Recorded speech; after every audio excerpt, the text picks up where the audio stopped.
Bonjour à tous.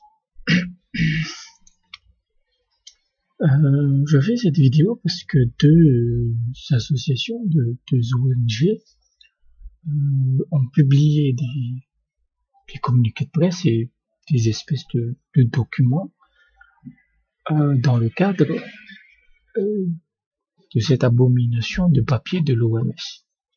Le premier, ça vient de SOVAP et le second, ça vient de Knowledge Alliance en fait, qui est une Action Change, Knowledge Action Change, qui est une organisation britannique qui plaide pour la réduction du risque. Donc, en fait, ce document de SOVAP, en fait, il va revenir sur pourquoi l'OMS est aussi anti-VAP. Et ils vont pointer du doigt l'aspect trafic d'influence, corruption, qui est aujourd'hui à l'OMS, notamment avec le CCLAT, qui est la principale convention de lutte contre le tabagisme de l'OMS. Et donc, en 2019, ils le disent ici, l'OMS a publié un rapport qui s'appelle Empower, qui définit des directives pour lutter contre le tabagisme, qui a été financé par Bloomberg Philanthropy. Vous retenez bien son nom, Bloomberg Philanthropy, parce qu'il revient énormément ce truc-là, qui a été créé par Bloomberg, qui est en anti-VAP absolu, avec des liens liés à à Big Pharma. Donc voilà, SOVAP revient sur cette page de merde qui est juste dégueulasse en fait, sans aucune preuve. Et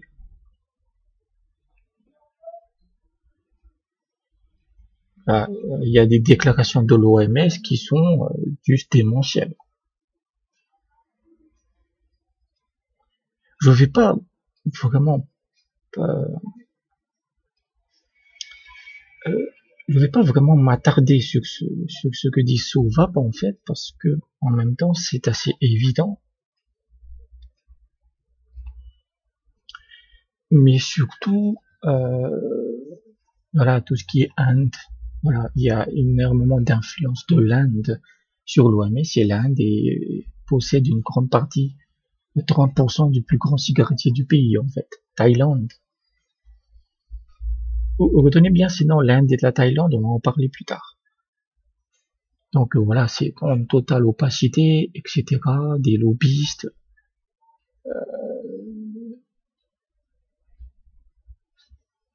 Il y a beaucoup de corruption en fait. Tout ce qui est, on a vu avec les Philippines, avec le président Duterte qui veut simplement tuer les vapoteurs, l'Inde qui prône une interdiction totale, qui a une interdiction totale, et la Thaïlande, on en revient. Pourquoi je ne m'arrête pas dessus en fait? Parce que même si on sait que l'OMS, en tout cas dans le cadre de la cigarette électronique, est totalement corrompue, qu'est-ce qu'on peut faire? Parce que si tu leur dis ça, ils vont dire oui mais monsieur vous êtes complotiste. Ah ouais. Donc c'est bien, mais il n'y a pas de levier d'action. Le second rapport en fait, ça vient de cette association, cette organisation qui s'appelle Knowledge Action Change, qui n'est pas totalement indépendante. On en verra par la suite, mais c'est une dépendance dont je m'en fous en fait. Tac, est-ce que c'était ici? Non, c'est pas ça. Bon, voilà. Donc cette organisation, chaque année, elle publie un rapport sur la réduction du risque. C'est pas pro cigarette électronique, hein. Elle dit juste, voilà, l'état du tabagisme dans le monde, et voilà ce qu'il faut faire en termes de réduction du risque. Et elle reçoit une subvention de la part de la Foundation for a Smoke Free World, qui est créée par Philip Morris. Mais ce rapport, ce document-là, est l'un des meilleurs que j'ai trouvé, qui vous disent un peu ce qui se passe sur le monde du tabagisme, en fait, sur le monde du tabac. Même si c'est financé, mais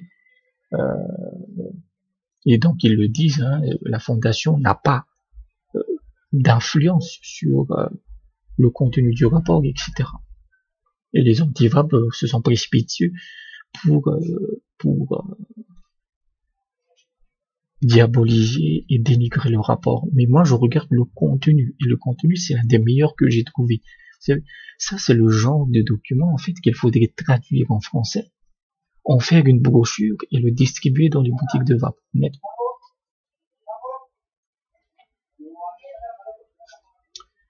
Donc, il y a les voisins qui font chier, mais bon, voilà, le rapport fait 24 pages. Donc, ça revient, en fait, en fait, si vous voulez savoir l'état du tabagisme dans le monde, vous lisez ça. Et la réduction du risque. Donc, il y a 1 milliard de personnes qui fument dans le monde, 7 millions de morts chaque année, notamment le BOPC, PPCO, et la majorité, voilà, cette ligne-là, je l'avais dit, sur la vape pour les pauvres, sur les 1 milliard, il y en a 800 millions qui vivent dans les pays pauvres. Même dans les pays riches, on n'arrive pas à les supprimer, le tabagisme. Donc, et là, en fait, parmi les messages de ce rapport, il est dit que, voilà, c'est assez évident, c'est que c'est pas la nicotine qui vous tue, c'est le goudron. C'est la combustion, en fait. Donc, la nicotine n'est pas carcinogène, mais elle n'est pas totalement inoffensive parce qu'il n'y a aucune substance qui est inoffensive. Il y a des personnes qui meurent chaque année en buvant de l'eau parce qu'ils en boivent tellement qu'ils crèvent. En fait. Donc voilà. Vous avez donc les thérapies de remplacement de nicotine, les NRT, vous avez les patchs, les cornes, les inhalateurs, les comprimés, les sprays, etc. C'est pour ça que c'est intéressant, c'est que si on nous dit constamment la nicotine est dangereuse, alors pourquoi il y a les patchs, pourquoi il y a les gommes, pourquoi il y a les inhalateurs? Et la cigarette électronique, il n'y a que ça. Il n'y a que de la nicotine, il n'y a rien d'autre. Voilà. Et l'effet sur le long terme de la nicotine sur la santé, puis c'est minimal, il n'y a rien. Donc ça, c'est le M-Power dont je parlais tout à l'heure, en fait. Et les différentes mesures, les taxes.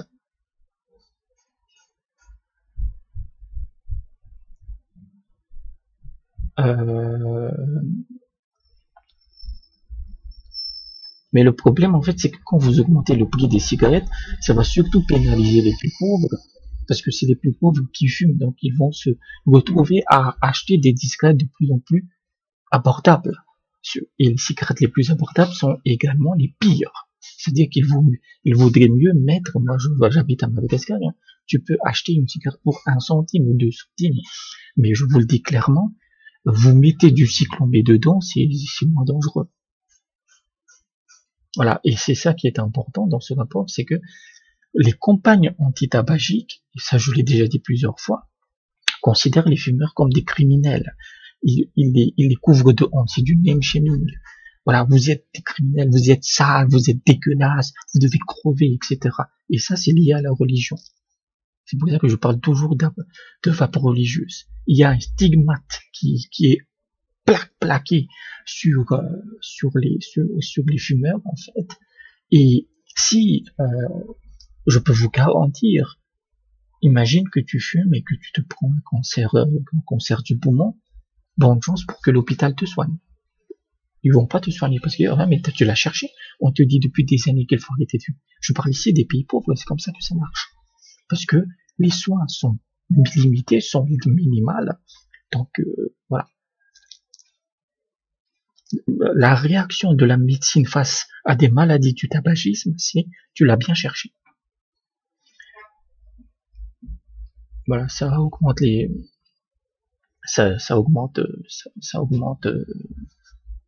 le stigmate, etc. La guerre sur le tabac est devenue la guerre contre la nicotine. Vous voyez le truc? Et on a totalement basculé, en fait, parce que c'est inspiré de la guerre contre la drogue. Putain de klaxon. Donc là, on parle de réduction du risque et des droits humains, des droits de l'homme.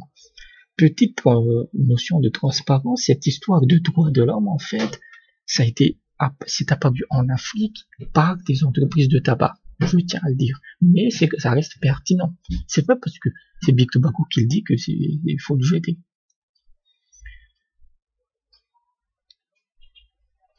C'est là où ce rapport est très intéressant, c'est que la réduction du risque, ça n'a jamais été la suppression du risque ou la diabolisation du produit en question. Vous savez, la sécurité routière, il y a énormément des milliers de morts chaque année sur les routes avec des accidents.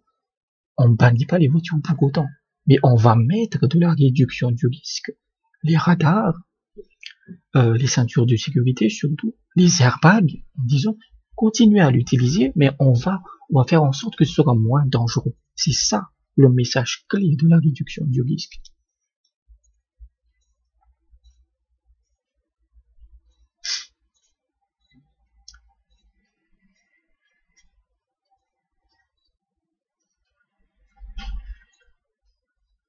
Voilà, et ce droit à la réduction du risque, en fait, c'est un droit à la santé. Puisque si tu mets une ceinture et que ça te sauve la vie, tu as un droit à la santé. Un droit à la santé, c'est un droit fondamental.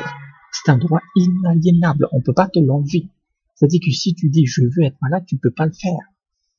C'est comme la liberté. Tu peux pas devenir un esclave, en fait. Parce que ta liberté, elle est inaliénable. On peut pas te l'enlever, même si tu le veux.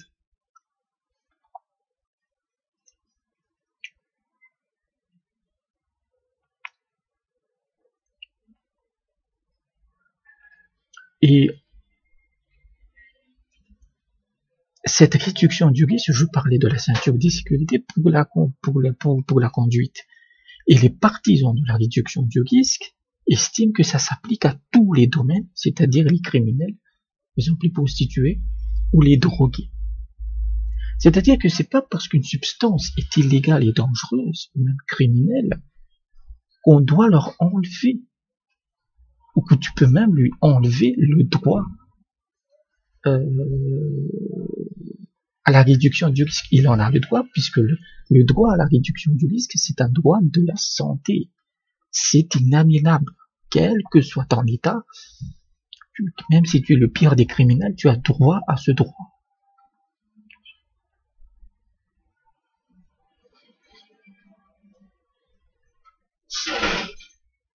Donc, les principes de la réduction du risque, en Europe, il n'y a pas de réduction du risque. C'est le principe de précaution qui est une abomination. Donc, les directives de la réduction du risque, il faut être pragmatique. Si c'est un comportement sexuel ou de substance addictive, tu ne bannis pas la substance. Tu n'as pas à juger, en fait. Et c'est ce que l'OMS fait, elle juge. C'est un jugement moral, fondamentaliste, religieux. Voilà. Regardez les dangers potentiels que ça peut faire et on sécurise le produit. Pas de moralité, pas de coercition et pas de stigmatisation. Reconnaître que certains comportements sont plus sûrs que d'autres. Faciliter les changements dans les comportements. À s'assurer que les individus et les communautés ont le droit de s'exprimer. Reconnaître les réalités de la pauvreté, du racisme, de tout ce qui est communautarisme, voilà, de l'isolement social, voilà. Et c'est vraiment génial, en fait. Ensuite, tu as la rencontre, l'implication de la réduction du risque et des droits humains. Voilà, donc ça c'était la déclaration de l'OMS. Je vais prendre le temps pour parcourir ce document parce que pour moi il est crucial en fait. Ça vous ouvre l'esprit et ça vous épanouit. Donc allez le lire. Donc en 46, l'OMS était excellente parce qu'ils avaient une déclaration voilà, le niveau de santé le plus élevé, le plus élevé, le plus haut possible, est l'un des droits fondamentaux de chaque être humain, sans distinction de race, de religion, de croyance politique, ou de conditions sociales ou économiques. On va dire qu'ils ont totalement oublié cette putain de déclaration. Donc vous avez les différentes implications entre le droit à la santé et les droits de l'homme. Et pourquoi ce rapport pointe ça? Parce que tu es un fumeur. La cigarette électronique existe sur le marché.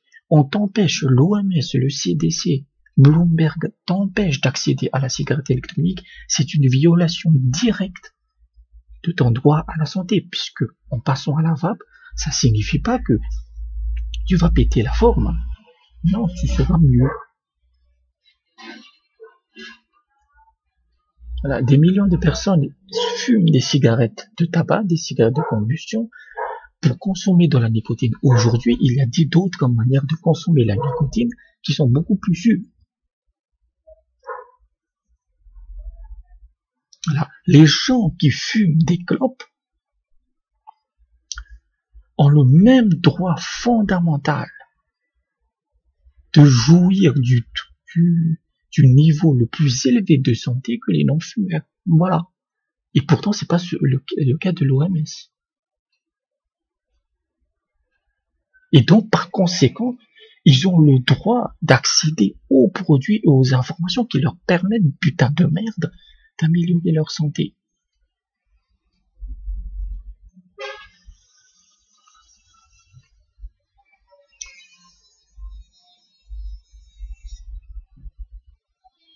Donc à partir des années 80, vous avez eu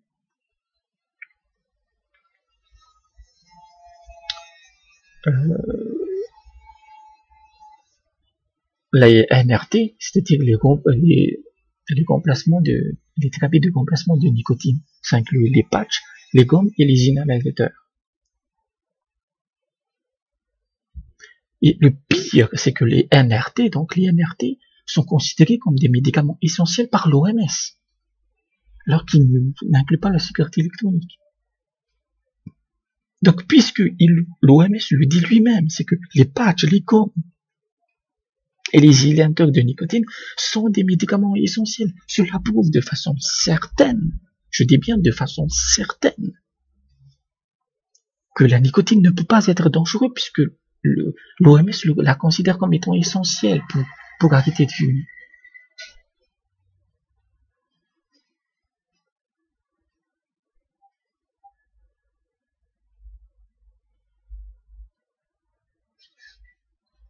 Donc, voilà. Donc, une petite coupure et une pause, hein, pour vaper un peu.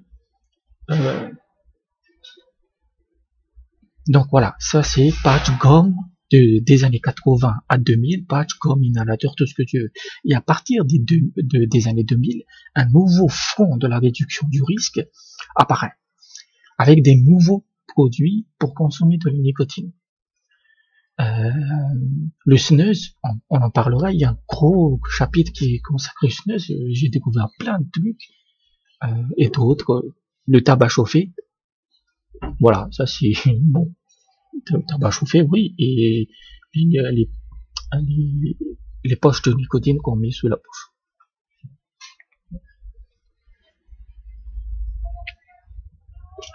Et en fait, ce paragraphe-là, il est assez intéressant, parce qu'il montre en fait que à chaque fois dans l'histoire, la réduction du risque, ça n'a jamais été défendu par les gouvernements, par les politiciens ou par des organisations comme l'OMS ou le CDC. C'est nous, la société civile, c'est les gens qui ont pris instantanément, qui se sont emparés instantanément de l'outil pour dire que oui, c'est mieux.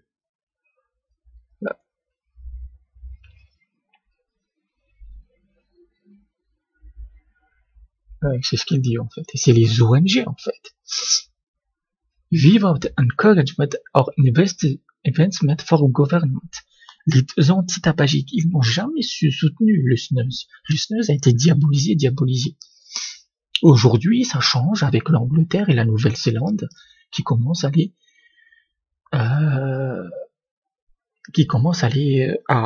soutenir la réduction du risque. Il n'y a pas de dangereux moyen plus dangereux de consommer la nicotine que qu'en fumant une clope. Et ça vient d'une organisation financée par Philip Morris. Moi, je regarde simplement le contenu. Moi, je m'en fous que ça a été financé par ceci. J'espère que la caméra est bonne, parce que je ne peux pas voir le retour sur OBS. Et voilà, c'est à partir de là, ça parle de vape.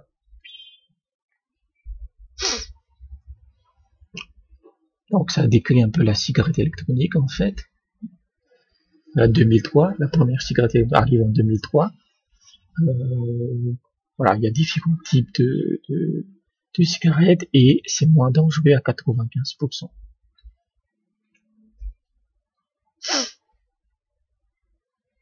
Voilà, ça prend l'exemple de l'Angleterre. Putain, j'aimerais bien habiter en Angleterre.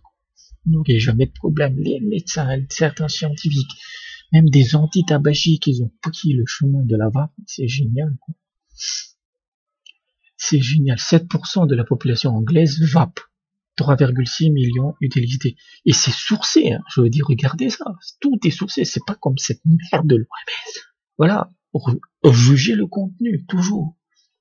Tout est sourcé, en fait. Les 3,6%, les 3,6 millions, c'est très récent comme chiffre. C'était décembre 2019. La moitié des utilisateurs d'e-cigarettes sont des anciens fumeurs. Et les vapofumeurs sont de 39%. Cela signifie qu'en fait, comme il y a 54% et que les vapofumeurs c'est 39% et c'est en déclin ce chiffre-là, le 39% là, cela signifie que la vape elle marche parce que vous abandonnez de plus en plus la clope pour l'abandonner définitivement, pour passer à la vape entièrement.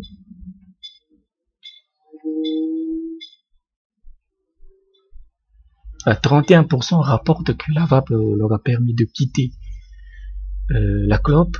20% disent que ça leur a empêché de rechuter. J'ai fait une vidéo sur le deuil, allez la voir.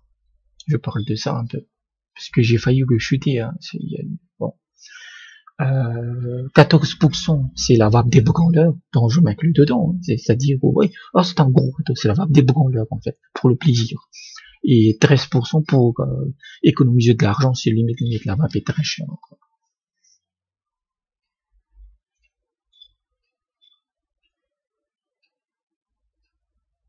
Voilà, et les vapofumeurs, c'est pour limiter le tabac, pour économiser, etc. Oui, ensuite tu as le truc des adolescents. Et il y a aussi des études qui montrent ça, donc on est toujours en Angleterre, 11 à 18, des adolescents de 11 à 18 ans, que parmi les 11 à 18 ans qui n'ont jamais fumé, 5,5% ont pris une cigarette électronique à l'occasion, une fois. 0,8% sont des vapoteurs actuels. C'est-à-dire régulièrement. C'est pas tous les jours. Hein. De temps en temps, il vape. Et seul 0,1% va plus d'une fois par semaine. C'est rien, quoi. Ça signifie que en un mois, il vape 4 fois. Voilà. Et ça, c'est la phrase la plus importante. Aucun, je dis bien aucun adolescent qui n'a jamais fumé vape quotidiennement. Il y a 0.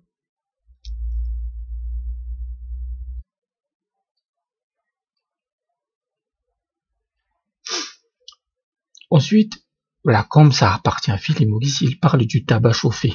Et c'est vrai, pour moi, le slogan, c'est tout est bon pour éviter la clope. Puisqu'il n'y a pas de goudron, quoi que ce soit dans le tabac chauffé, hein, comme l'IQOS. Donc les niveaux de nicotine sont très très réduits, et des analyses montrent que le risque de cancer provenant du tabac chauffé est entre 1 et 10% de celui de la cigarette classique, de la clope. Mais ça reste dangereux puisque quand tu vapes, tu n'as pas de risque de cancer. Donc il y a quand même un petit risque, mais voilà. Alors ici, il parle du Japon. Le Japon, putain. Donc au Japon, on a à peu près une population de 19% de fumeurs. Mais le Japon a eu un déclin foudroyant parce que dans les années 70, 68 pour être exact, il y avait 78% de la population adulte, mâle, des hommes, qui fumaient. C'était monstrueux. Parce que le Japon avait, le gouvernement japonais possédait des entreprises de tabac. C'est à partir des années 85 qu'il commence à être plus agressif sur l'anti-tabagique.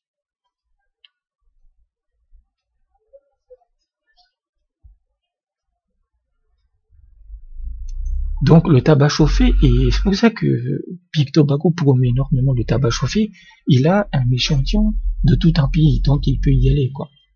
Donc dans certaines zones pilotes en 2014, le tabac chauffé est arrivé au Japon en 2014 et ensuite avec un déploiement national en 2016. Les ventes des cigarettes ont chuté de 33%. Mais Big Tobacco, ils sont fous, c'est un produit pour un autre en fait. Voilà. De tels résultats spectaculaires n'ont jamais été vus dans aucun pays du monde comme une implémentation d'une contrôle de mesure du tabac. Parce que oui, c'est ça. Même si c'est du tabac chauffé, ça permet de baisser en fait la vente des clopes. Et c'est ça l'essentiel. C'est pour ça que je hais la vape 5 nitouche. Oui, mais on est les gentils, on est les gentils.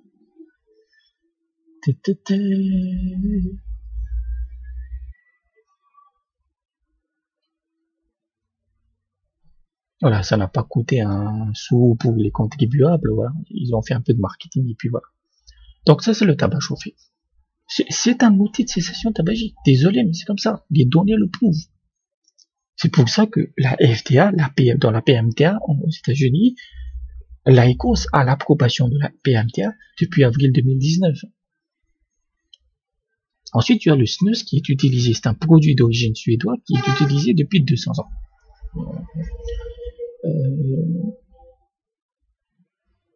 Donc le produit, vous le mettez dans la bouche, vous le mâchez pas en fait.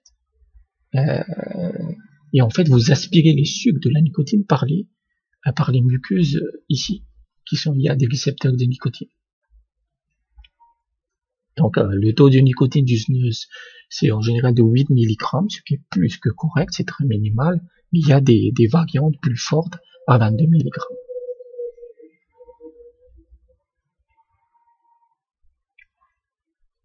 Dans les pays scandinaves, c'est majoritaire en fait. Et aux États-Unis, voilà. Aux États-Unis, la FDA a donné l'autorisation au snus de commercialiser ce produit avec des publicités montrant que c'est plus sain pour la santé. Si on pouvait avoir ça pour la vape,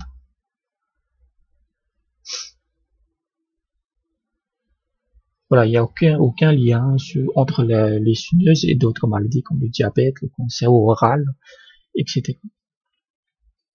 Le cancer oral, en fait, ça produit quand tu mâches le tabac. Parce que c'est pas parce que tu mâches le tabac que tu échappes au risque. En Inde, par exemple, les femmes, les indiennes, c'est moins socialement acceptable pour elles de fumer. Et par conséquent, en fait, elles mâchent le tabac, mais il y a des cancers oraux. Et c'est assez dégueulasse. Donc s'ils pouvaient passer au snus, puisque tu mâches pas le snus, en fait, ce serait beaucoup mieux, en fait.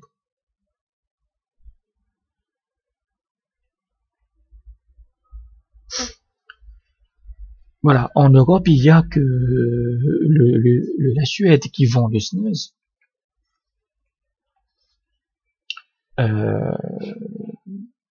Et ça a été rendu très très très populaire en fait.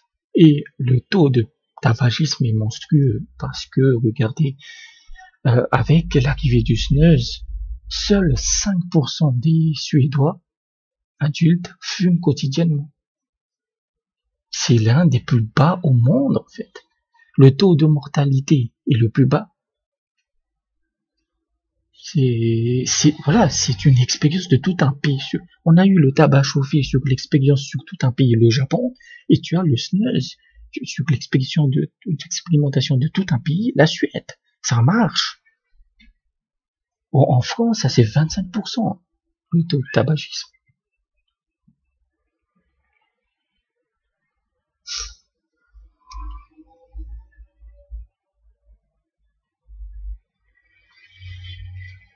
Donc il y a 1 milliard de vies sur la table, patati patata. Voilà, donc ça revient sur, ça tacle plutôt l'OMS.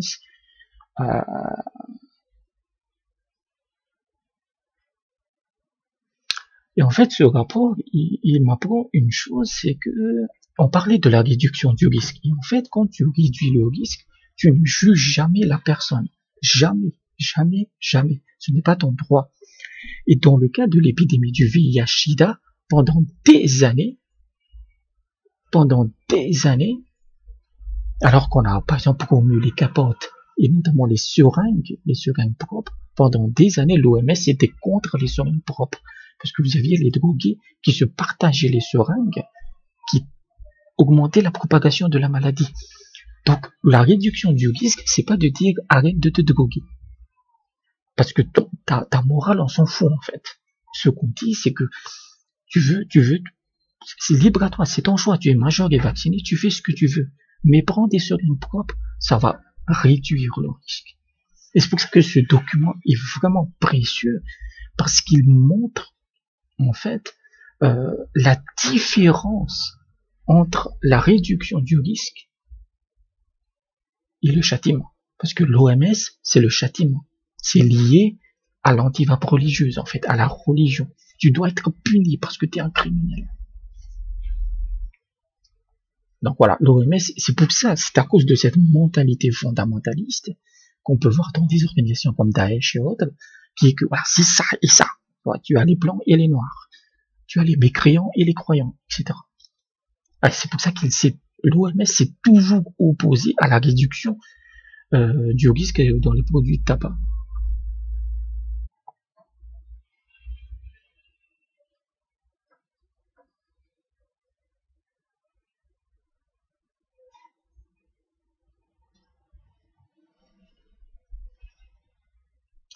Voilà. Alors l'OMS, en fait, elle utilise l'argument qu'on voit chez les anti-vax et chez les anti-sciences, c'est qu'on ne peut pas promouvoir la réduction du risque parce que justement, je vous ai dit que l'association dont voilà, de ce rapport, il est financé par Philip Morris, par une fondation qui a été créée par Philip Morris. Par conséquent, pour l'OMS, dans sa tête de dégénéré, c'est impossible parce que c'est une tactique ruse, c'est une ruse comme une autre, en fait, c'est une tactique sournoise pour inciter les fumeurs à retourner à la clope ou à ne pas la lâcher. Voilà. La réduction du risque du tabac est considérée comme une stratégie manipulatrice de l'industrie du tabac. C'est comme ça que c'est.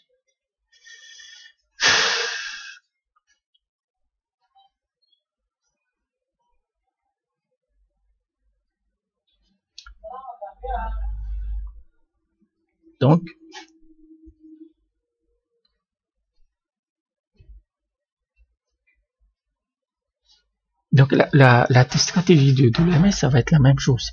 Des campagnes stigmatisantes, des campagnes d'insultes, des taxes, des taxes, des taxes et des taxes. Et avec ces taxes-là, le gouvernement va rembourser les taxes, ça va financer des associations antitabagiques et le cercle continue. Voilà, et ça c'est le principe de précaution que je considère comme une abomination, c'est que la réduction du risque, c'est pas un danger zéro. Mais je le dis à tous les gens, si vous cherchez un danger zéro, tuez-vous. Vous mettez une balle dans la tête et c'est terminé. Là, le danger est zéro. Est-ce que ça n'existe pas en fait?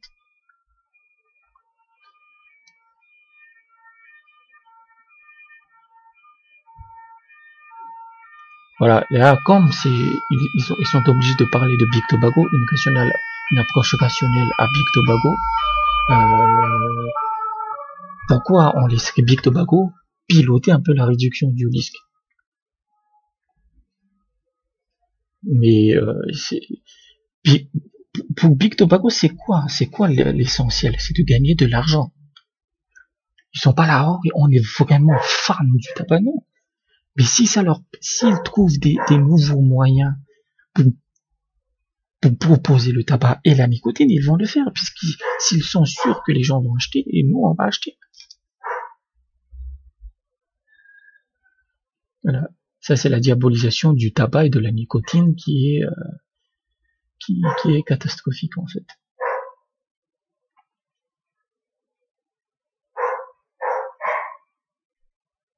Donc ça devrait changer. On devrait également changer les termes, genre on devrait utiliser utilisation du nicotine ou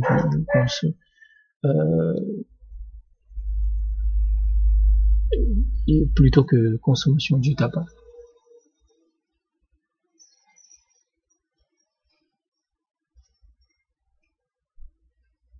La vérité inconvéniente sur les partisans du contrôle tabagique qui dégueulent à longueur de journée sur les produits plus sûrs de nicotine, c'est qu'ils perpétuent paradoxalement la vente et l'utilisation de la seule chose qu'ils sont censés combattre, c'est-à-dire la cigarette par combustion.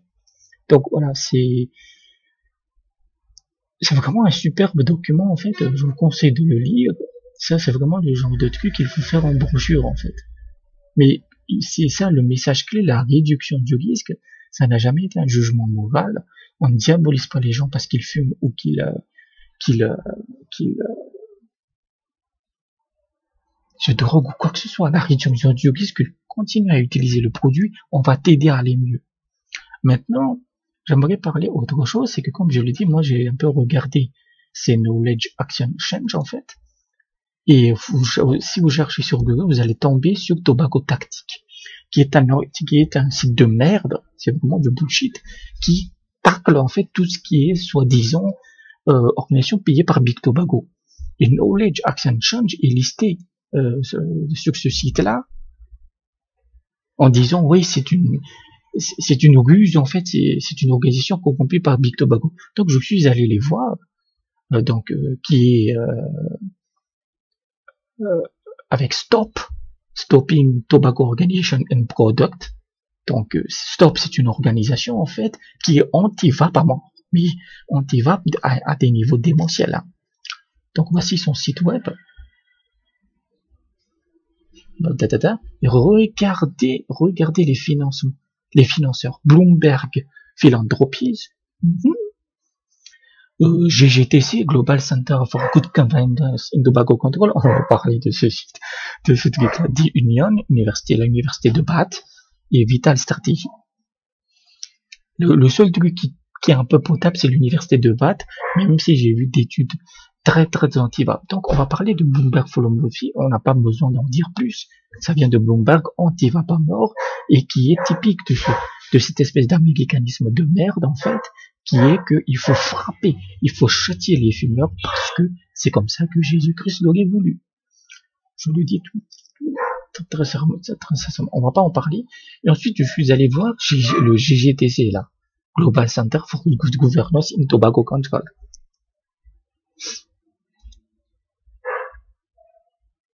C'est leur page à propos.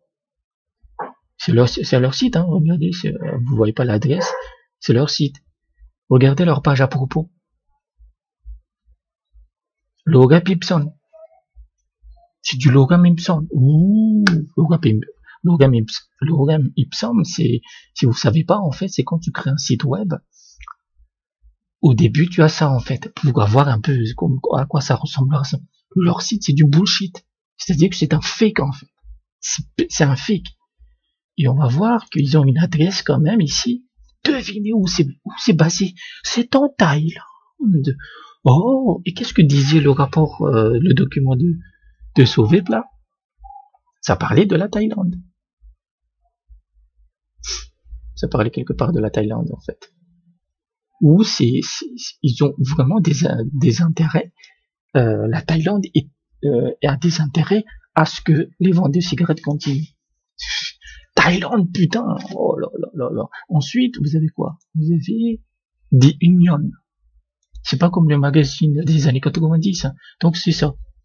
C'est l'union, c'est une espèce d'organisation. J'ai pas trouvé beaucoup d'informations sur eux. Il paraît qu'ils regardaient énormément la littérature scientifique, sont des forces scientifiques. Et regardez ce qu'il dit. L'Union salue la décision du ministère indien de la Santé d'interdire la production, l'importation et la vente de cigarettes électroniques. Il s'agit là d'une mesure opportune pour protéger les jeunes contre les dangers de la dépendance à la nicotine et au tabagisme.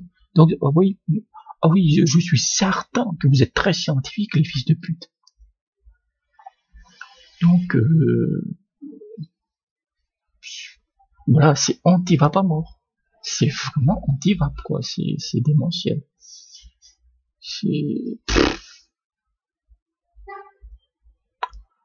Ensuite, qu'est-ce qu'on a? Université de Bâle, j'ai déjà parlé, c'est la seule qui tient un peu la route, mais elle est anti-vape. Et ensuite, Vital Stratégie.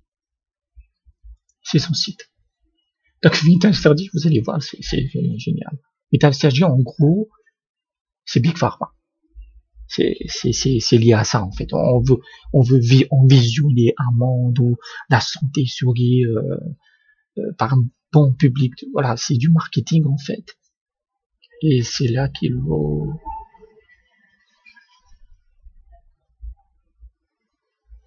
Voilà, ils le disent quand même, on veut travailler avec l'industrie pharmaceutique. Bon. Il y a un truc là. Voilà. En janvier 2016, en fait, ce Vital Strategy, une espèce de Mugi Bulga qui est une fusion entre la World Lung Foundation et The Union. On parlait du site là, en fait. C'est-à-dire que tous ces centres financiers de ce site qui sont soi-disant là des justiciers qui vont nous protéger de Big Tobago, c'est des enculeurs circulaires, si tu veux. Chacun s'encule entre eux. Et soit ça représente Big Pharma, soit ça représente des gros investissements financiers, en fait. C'est ce qu'on appelle du parasitisme. Donc eux, ils critiquent une association comme ça qui dit parce qu'elle est financée par Big Tobago, mais eux, c'est pire que ça. Tu as Big Pharma, tu as les grosses boîtes, tu as tout, en fait. Donc je voulais parler de ça, en fait. Donc allez lire ce rapport, il est vraiment cool, hein. Parce qu'il vous montre, il vous explique en fait ce que c'est la réduction du risque. La réduction du risque, il n'y a pas de morale irakien. Il ne doit pas y... Vous proposez, s'il y a un produit plus sûr sur le marché, vous le proposez point final. Donc voilà. Donc, merci et à bientôt.